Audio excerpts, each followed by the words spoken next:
Hello and welcome to The Quest on Rajya Sabha TV. I'm Rakhee Bakshee. As you know that in this show, every week, we bring you face-to-face with leading personalities of the world and of India. And of course, it's been a very interesting journey talking to all these personalities every week. You know that this journey has been with you. More than 130 episodes we've already completed. And what an interesting journey it has been. And another very interesting episode with you right now where we are talking to a very, very important and interesting person. She's a veteran artist. She's a renowned painter, very celebrated worldwide. Her name is Anjolie Ela Menon, and I welcome her to my show. Welcome. Thank you. So I talked about this journey. Yes. How would you really like to look back, or would you like to sum it up, though it's not easy, about your journey as an artist, as a human being? Well, it's been a very long journey as an artist.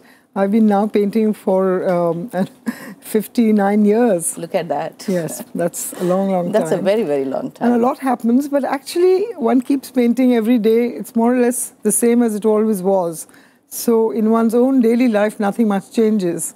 But there are many milestones, and that really marks one's progress, one's trajectory in a career. Yeah, but when you look at the contemporary scene and where it all began, I mean, I think all these luminaries that we really know of, I mean, I'm really privileged to have you here today in the studio and talking to you. How would you look at the contemporary scene of art here in India? Well, it's never really been more exciting than it is today, because there's a whole new generation of artists who have taken art to a global level. And we are really hoping that this great progressive movement of the young artists will continue.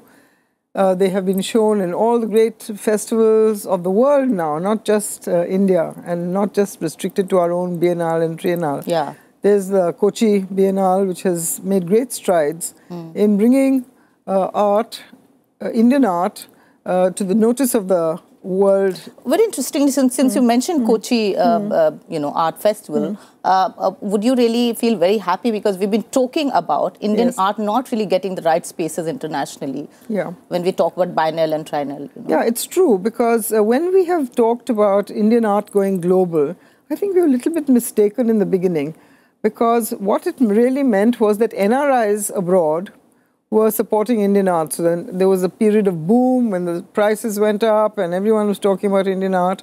But actually, it was being supported mainly by NRIs who are buying their own country's art.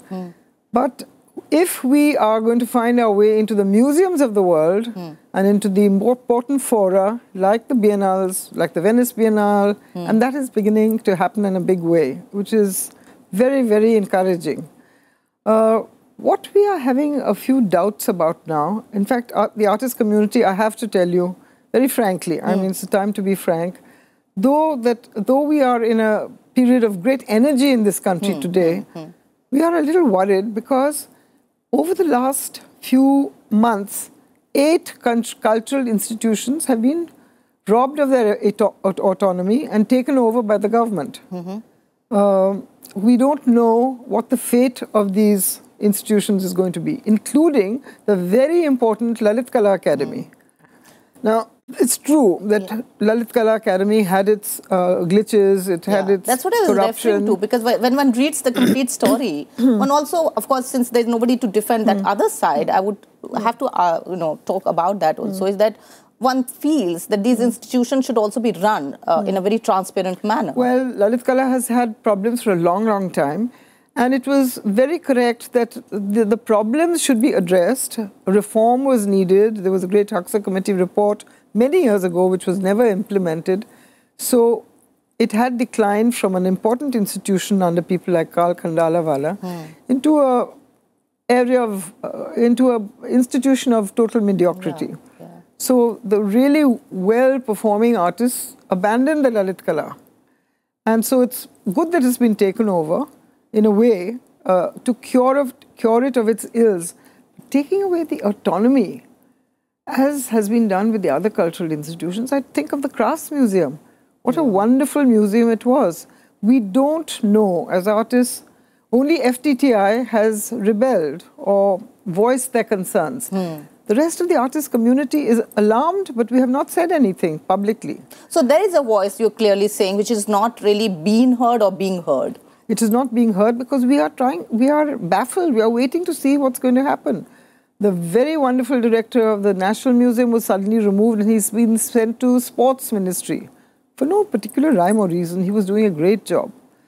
I would like to put this question like this, that do you think the government on its own thinks that, okay, as far as administration of these institutions, which they also respect a lot, and that's what they say, should be done so well, and a very able person, whether it's from the government, should be able to then handle it, and then it's kind of corrective in nature rather than trying to control? Well, we thought that with the first two. For instance, I think the first victim was the film censor board, where suddenly everyone was removed for whatever reason. We don't know who is going to be in charge of. I mean, look at Lalit Kala Academy. It has 5 or 6 wonderful buildings, institutions all over, so it covers India. Now, if somebody is going to have a cultural agenda which we don't know about, then anyone who's going to propagate a certain agenda needs to have institutions. An idea could be to have a dialogue. Whenever we have a challenge or a problem, what we should actually, the path that we should take is a path of debate and dialogue. Yes. Don't you think an artist forum should really address it in that manner? And I keep hoping that they will, but so far, I don't think anything's happened. I think artists are busy with their own work, and it has become so privatized. The art world as such doesn't rely very much on government patronage anymore. All the great. But do you think, on the other hand, there could be a silver lining in terms of whenever we are saying the government doesn't come and promote when we go outside as artists, whether these forums internationally or individuals. So do you think this could kind of really help then in that sense, because they've taken on the responsibility? Took the right. See, what we are, I'll tell you the things that we're most afraid of. We are afraid of a moral police. We are afraid of censorship, because the greatest gift of our republic to artists, and that goes across the board to music, to film, to any art, painting, to sculpture, is the right to freedom of expression. And the other countries around us have not had that. And we have flourished. Look at music. Look at classical music. Look at film. And across boundaries, we are celebrated so much. Yes. Because we've had freedom. Does this mean that our cultural freedom, our creative freedom is going to be curbed? I think that is what we are worrying about. Yeah, true. And the level of the people who are going to run it. The FTTI has felt that the director wasn't of the correct level. Yeah, huge problem going on there, which everybody is aware of. But I think the bigger and macro, picture that we should be addressing also is that how institutions should be actually run. I mean, where we should find the right merit and the right people, I think. And without really going into nitty-gritty, I mean, how we should actually match that, where somebody who understands the sensitivity of that particular field or culture or art form, and somebody who's also a good administrator. Yeah, we just don't want impositions of ideas. The ideas flourish in a crucible of absolute freedom, where ideas can come up, ideas will sink without a trace if they are not worth it. But they can develop only in a situation of freedom. As an artist, let's move a little further now that we've talked about is, as an artist, how much, we'll talk about this whole balance between expression and how much or whether there should be a boundary of expression, or an artist should really be free to express what he or she wants to. Well, we presume that artists are mature enough to decide, because I think, for instance, I mean, I look at Bollywood films. In some sense, there seems to be so little censorship. There are some very vulgar scenes, there are some very vulgar songs and dances. Children seem to be allowed to view this without any restrictions or controls. There are many scenes in these movies that would encourage young men to chase women, to rape. So you're talking about self-censorship, where the creative people should really understand their own responsibilities apart from being artistic? They should realize what the consequences might be of hurting people's sentiments. I agree to a certain extent. But there is a very thin line there. I don't think this can be imposed. Maybe it should be imposed by other artists. But if the government starts to intervene, that is what we are frightened of. Okay, and I'm sure that there is a thought, and maybe that can be taken up in a manner that maybe it should be. But let's talk about some of the younger artists, since we began by talking about them. Do you think right now they feel that there is an atmosphere where they can not only go ahead with their own creative expressions, but there's a time in India for it to flourish also? Yes, well, for instance, I'm chairman of the Acquisitions Committee for the National Gallery of Modern Art. And what I'm trying to do, for 10 years, for some reason, there was no acquisition committee. Okay. So the money would lapse every year. And in the last 10 years, there have been great movements in Indian art, which have been supported by institutions like the Kiranada Museum and the Kochi Biennale, which are all private institutions or privately funded institutions. The government needs to now put in place or fill that gap, and we are trying to do that. We have, I could announce this very happily, that the great silver tree of Subodh, we are managing He was in our show also. Yes, we are managing to acquire that for the National Gallery. Okay. Of course, there's been a fund crunch and all that, but I think in spite of that, my feeling is that I want to fill that gap. Okay. To give space to those artists who've really come up and have done us proud. There was an exhibition in the... I think there's a lot of excitement there. And I'm really, when you're announcing that, I'm feeling equally excited. We'll have to take a very short break out here, but we'll really continue this conversation, which is going on with Anjolie Ela Menon. As you're watching, that we are talking to her about many important and critical issues, but we'll also talk about her own journey. We'll talk about how she feels being an artist and as a woman and a human being, but we'll do that after this very short break. Welcome back to the show. You're watching The Quest here on Rajya Sabha TV, and a very interesting conversation right now going on with Anjolie Ela Menon. She's a celebrated artist, as we told you, and we are talking about many important things which is dear to her, as well as I'm going to ask about. You know, we were talking about your own journey, and then we were talking about the kind of multicultural situation you've been brought up in, and then you've taken on the journey. Talk about that, how interesting it's been. Well, I come from an extremely mixed background. I had an American grandmother.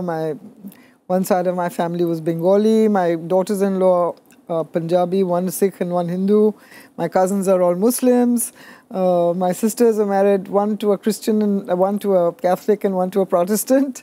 So I've always said that I didn't become secular by education. I was born secular. I didn't have any option.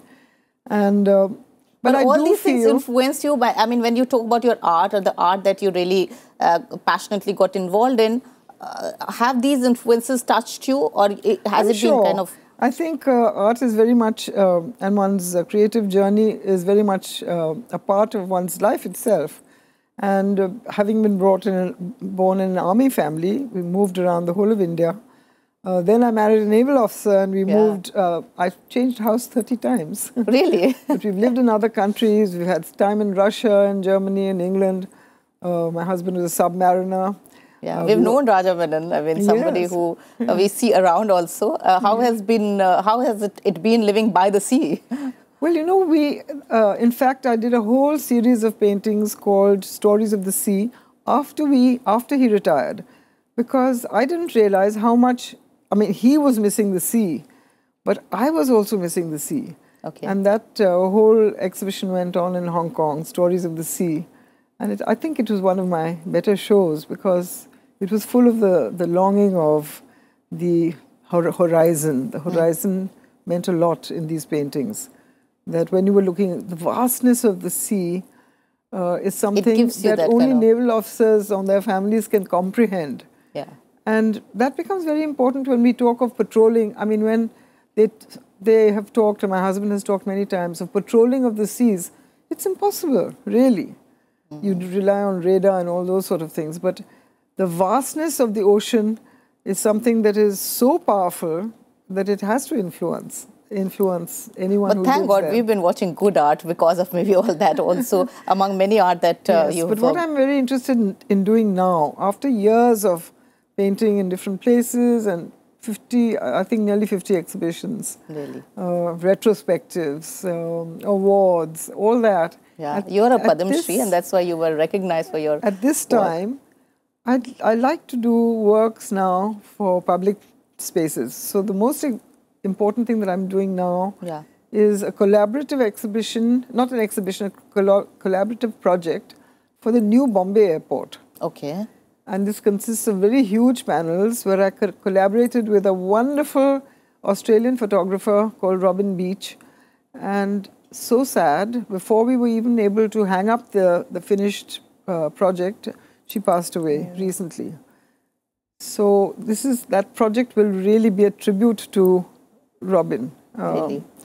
And her amazing work. But we'll see those wonderful reflections of art there as one travels. Hopefully. Yeah. Because that's a very great project which has been done by Rajiv Sethi, where it's nearly a kilometer of art inside the airport. So you think, talking about this whole commerce of art and art per se, and which has always been talked about as to how much one gets sold for and how much is the price and what is the commercial success and how one is trying to also struggle with the art, very pure artistic journey. Where would you see us in terms of us as Indians and artists? Are we making the right balance where, as you talked about Subodh Gupta, who sells very well, but maybe some of the artists are still struggling? No, the trouble is that, I mean, I must say I was very lucky because when I was a young artist of 18, 19, I had my first exhibition in Delhi at the age of 17 and a half. Hussain Saab had put my exhibition up. There were 53 paintings. I was painting prolifically even when I was doing my degree in Delhi University. But today, there were only about 200 artists practicing at that time, in the 50s. So it was not difficult to find a place in the sun. I have to say that very humbly. Today, there are lakhs and lakhs, maybe 2, 3, 4 lakhs of artists trying to struggle to establish themselves, to establish a genre, to establish a signature. It's not easy because there are only a limited amount of galleries, a limited amount of openings for them. And but there's also, unfortunately, amongst the youngsters, more emphasis on the commercial side. There are children in second year of art school who want to sell their painting for lakhs. Whereas we didn't start doing well for nearly 20 years. I started my first exhibition in 1958, and I didn't actually start selling in a significant manner until 1978. So that was nearly 20, 30 years. You know, we've seen in the past, and it keeps happening also, sometimes all these talk again about expression and some of the controversies come up where how one should go about one's artistic work and all that. Does it make you sad as to how people fail to comprehend maybe the real essence of art, and there should be more understanding? Well, you know, art is a very strange thing. You can't get instant geniuses. In the whole spectrum of the art world or the music world or in acting, there are only very few stars, okay? And there are very few potential stars. There are many people who learn the technique, they can copy very well, they can join certain movements that are already established, they can plagiarize from what's already, that's what happened a lot, plagiarizing from whatever's already done in the West. Yeah. And therefore, that is the strength of people like Subodh or Jitish Kalat, that they are contemporary, they are young, they are Indian, and they are urban. Yeah, I know. All these qualities mixed into I mean, the Battans are a part of our urban reality. Yeah. And Subodh has it's really connecting well also, turn those into very amazing art. Of course, he's understood scale, which... So glad that we have something to get excited about. Talking about, since, you know, we are talking just a day before, we are celebrating Mahatma Gandhiji's birthday, 2nd of October. Talk about this whole peace that art brings also, and the power of art to bring about peace and harmony. Well, I think we have to go back a bit and talk about soft power. And I'm very alarmed that successive governments, the UPA government, the previous BJP government, have given so little, I mean, they haven't put their money where their mouth is, because they've given so little credit to the need to take advantage of this soft power. I get it, yeah. And use it worldwide. Look at the budget for culture. It's 0.05% of the GDP, unknown in any other country. I don't know what the statistics are for China, but the contemporary art movement in China is flourishing under government patronage, because there is very little private patronage. On the other hand, we yeah, you feel that there should be more emphasis in terms of giving the real, you know, when you talk about budget, the real practical kind of assistance, as far as assistance to take it ahead as a soft power, as you're saying. Yes. Yeah. So and I think we have to realize much more the value of that soft power. Governments may come and governments may go, policies change, politics change. True. But that is so strong. I think, for instance, perhaps at a certain time, someone like Ravi Shankar did as much for India as Panditji. Very true. For India's name abroad. Yeah. And so I think that we have to give a little more value to that soft power. Sure, sure. And what a moment to remember, actually, this particular point. And the other thing I hope, and I pray very strongly, that we do not forget Gandhiji. That's another alarming thing. There is some kind of a movement to, certainly among certain quarters in India, to denigrate the great Mahatma. That just should not happen, because not only internationally, I think that's a treasure that we have, and we have to really... that's a treasure that we have, and it is, that forms the bedrock of certainly our modern culture. Yeah. I mean, there are people who are going back now into the Vedas and so on. But let's talk about modern India. Gandhiji made it possible. Yeah. And Gandhiji set the basis on which this whole country would grow and develop. Yeah. Another thing which he gave the direction. Another thing which even Gandhiji talked about, and we are talking about right now, is about how women and the whole gender issue is being talked about. And we saw the recent, anguish also about it. And there seems to be a little concern. But how would you look at then art also looking at, not really, because art has a very, very bigger and vast platform. But yes, to look at some of these issues which are really around us, Well, it depends. Some art is didactic, okay? That is, that it has message, but I'm not very sure that art, as per se, is the right medium for message. Okay. Because who are we addressing? Basically, we are addressing ourselves, a small elite of cognoscenti, a small elite of intellectuals, art students maybe.